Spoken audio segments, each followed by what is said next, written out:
It's a fine establishment out there. I really like that place. Bobby Bush, first time ever on the tube, 19 years old from the Franklin, Ohio area. This guy throws some stuff. He really cranks it up. Right. We're going to have to set up the match, Tom. We've got a young twirler here in Bobby Bush. A lot of revolutions on the ball, as you can see right there. Just making the 10-pin. Going to go up against the wily veteran, Kerry Logan. He's been around for a lot of years, and all you folks at home have seen him bowl many, many times. It's funny because Kerry says on a questionnaire we give these guys just to find out some information on them occasionally. He asked the question, how many years has he been competing in the King qualifiers? He says too many. Too many to remember. He says that just because he doesn't want to give his age away, but it's about 20 years. Yeah, almost. Since he's about 16, 17 years old. As is our king, Dave Callery. He's been qualifying for about the same number of years, Tom. We all came up in the same era. So then what is your excuse for being at the broadcast microphone and these guys still making some cash? Well, just working with you, Tom, is enough reward. Yeah. Kerry bringing back the 2-4 spare easily there. But he got a break on the first ball going high and through the pocket. We'll see if he makes a few adjustments. Kerry still practices 10 games a week, which is good. That's proof that he wants to really keep his game up. One of the nicer guys we get the opportunity to see rounding about through the season. Kerry Logan is 36, a computer programming superintendent over at Syncom. He has one son. Hello to Nicholas, 7 years old.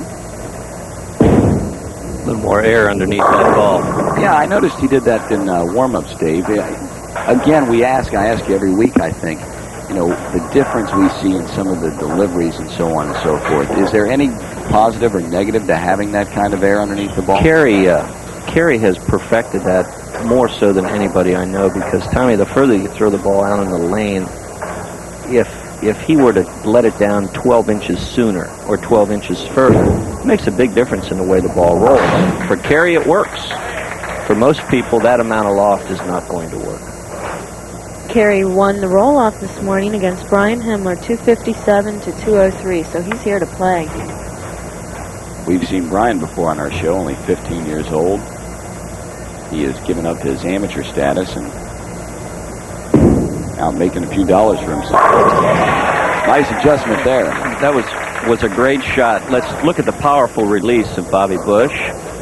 You're going to see him cup wrist, stay underneath the ball, rotate around it right there, maximum turn revolutions. He's down at the mine, and then he straightens up. Look at this ball turnover. 1-3 pocket, it's a little flush.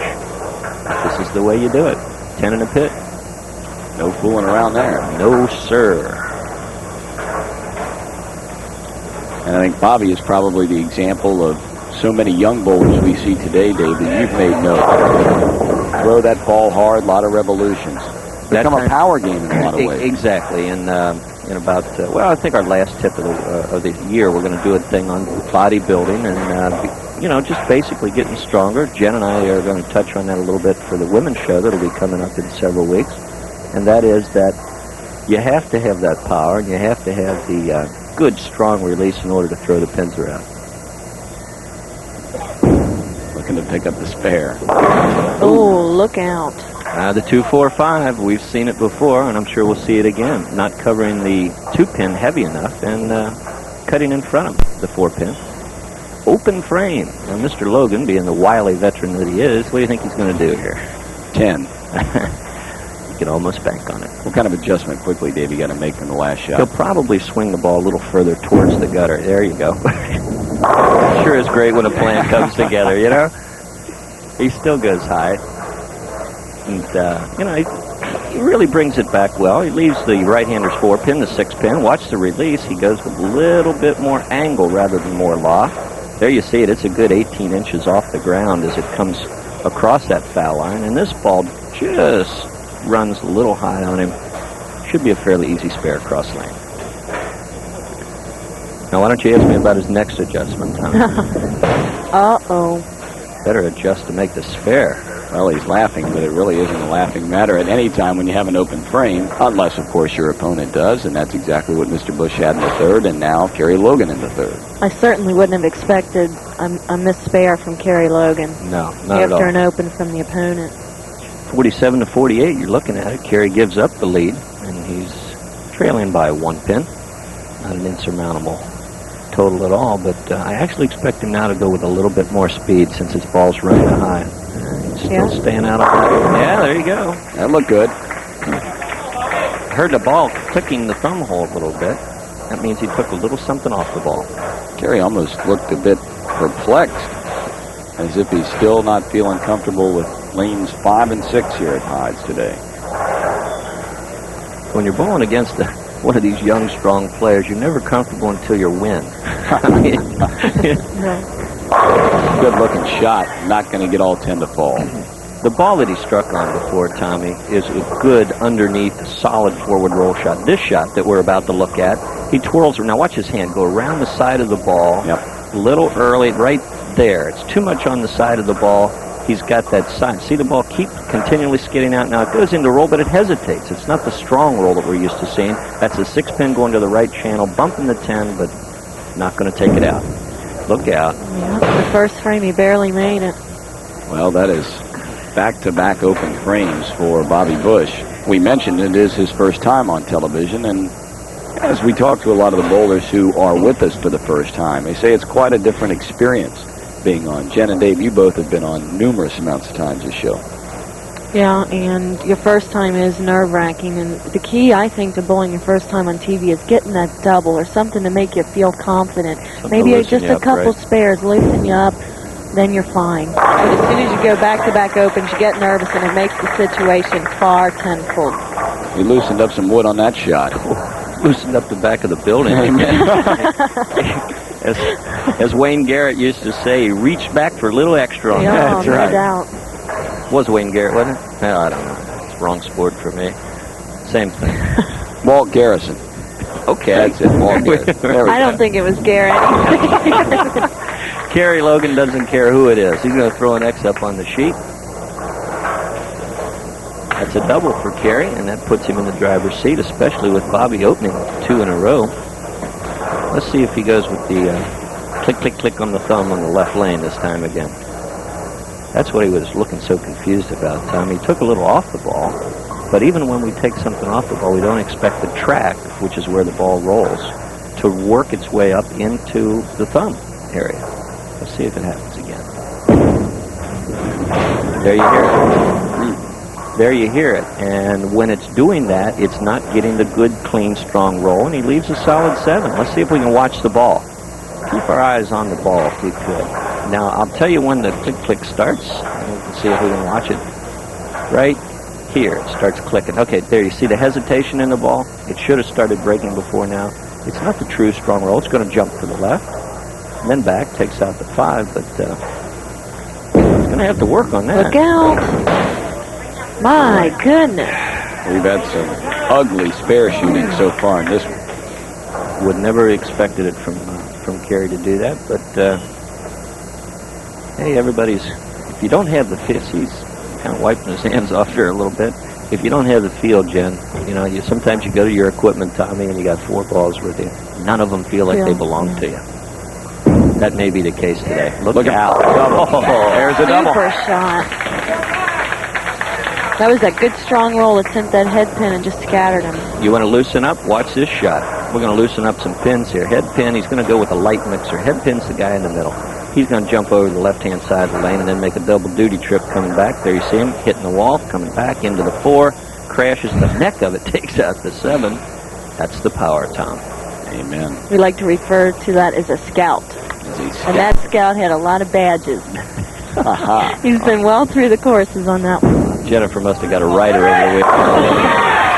And that is the trifecta for Mr. Bush. Caution, opens can be hazardous. Yes, they can.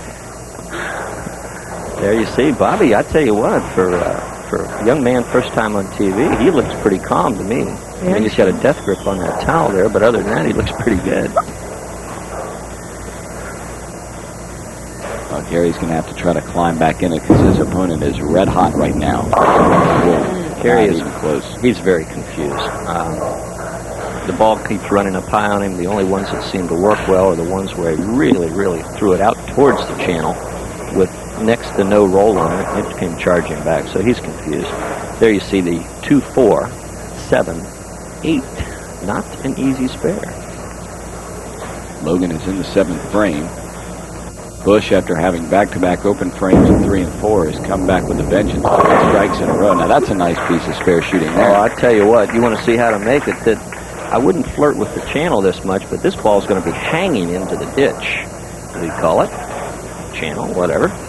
Now watch this ball. It's going to hang on the first board. Still going out. There, it's on the first board right there. You can't get it any closer than that, folks. Now it's going to hook back. Take the 2 out, the 4, and then the ball takes the 7 and the 8. That's textbook. Of course, that half-board shot. I don't know if anybody would want to do that at all. Right through the nose again. Boy, oh boy. Well, the last time we saw Kerry on the show, he had quite a bit of difficulties also. But I tell you what, you can't take anything away from a guy that is continually making the telecast. He had a couple of great games before he ran into trouble last time, and just a little confused again today. I'm surprised he didn't go to a really, really hard ball. He's got a couple of them. And just go a little straighter with the shot. Explain that a little bit, Dave, for the person at home. A hard ball. Okay, the equipment that we carry with us nowadays, Tommy, can range from a durometer hardness on a Sure D scale of about 75 up to 92. The harder the ball or the higher that number, the more it'll skid down the lane. So if Kerry's having hooking problems, rather than make a lot of adjustments in his game, he should really let the equipment do the job for him. And he's not doing it today, and now it's too late. So, not saying he can't win this game still, but I don't know what he'd have to do to get there other than throw 4 more strikes and Bob Bush to take a walk out the door. That's about it. We did mention that these are Loveland qualifiers, and the owner out there is Maurice Richmond, and the manager is Will Constable, and I'd like to thank them for the graciousness this week in hosting our King qualifier. Talk about a grim reaper. Look at this. Oh, that's a shame. 56 projected for Bobby Bush. That gives him a 26-pin advantage over Kerry Logan with 2 frames to go. Now, 26 pins is not insurmountable, but Bob Bush would have to virtually open both frames, and Kerry could go around him with a lot of strikes, but he looks too good. Trying to get back on the strike string. Yeah, with a little help. Whirly bird action in there. We talk about scouts, we talk about power. We've got it here for you on this replay. Take a look at this. The messenger pin is going to come all the way across and do a little damage here. Bobby likes it. He knows it's going to be a little high, but that's okay. There you go. You're out of there, 4-pin. Kerry Logan says, scouts? Yeah, I got a few scouts of my own. But he's trying to scout him out a little too late. I think he's looking to his right and scouting out how to get out of here. One of those days. One of those days. Well, we all have them. Well, this is the last week of actual qualifying this week, and we're at Stumps Lanes over in Western Hills. And then next week we're going to be holding finals for the King, which all these gentlemen who have made the show will be vying for $1,500. Look at Kerry. His wife's back here beating on my back. I can't help him. He doesn't know what to do. He's lost at this point, and you're right, Tom. You get that way. I mean, why do batters get in hitting slumps? You know, you just got to work on it and take the good with the bad. And what was it? Next week? No, 2 weeks in the finals from now. Kerry, I'm sure, will be a force to be reckoned with. Kerry did have 257 this morning to defeat Brian Himmler, so we know he can bowl, and he's just having the unfortunate situation of bowling, not so good game on TV. Yeah, but look at the attitude, Jen. Again, I know. He's a great guy. Stomping around. Yeah, I know. He's super. Still having a little bit of fun. Our theme song on Thursday nights in League is Don't Worry, Be Happy. That's right. Would you mind singing a few bars of that for us? Maybe a little later. Okay. Maybe a little later, yeah. As we look down the road, good to have you back. Thank you, my pleasure. As we look down the road, to get the two of you's opinion on this. Obviously, Calorie has stood out this year, winning 5 weeks in a row. Today, trying to make it 6, but nobody else really has been all that consistent. Like some other bowlers we saw during the course of the last couple of seasons. Anybody that starts to look like they might be peaking as we hit that time? Well, Jen, I don't know what your feelings on this, but again, I'm going to go with the kid, Brian Himmler. He looks so strong and so good, and his ball rolls so cleanly, but hey, let's face it, we've got a ton of power players in this group. I'm going to pick Tim George for the sheer fact that he's had a super year and he hasn't won yet. I just feel like he's due. Well, that's a good point, Jen. You're right. Timmy's been consistently around the qualifying number, if not on the show. And I'm convinced, and I talked to him the last 2 weeks, if he gets a new pair of shoes where he can stand upright, he could be devastating. And he had all kinds of problems at one show in particular. A couple of weeks back. Bobby will go on to game number 2, and there you go. There's a glory shot for you. Well, there you have it. Game number 1 is in the books. Bob Bush defeats Kerry Logan 202 to 170. Stick around.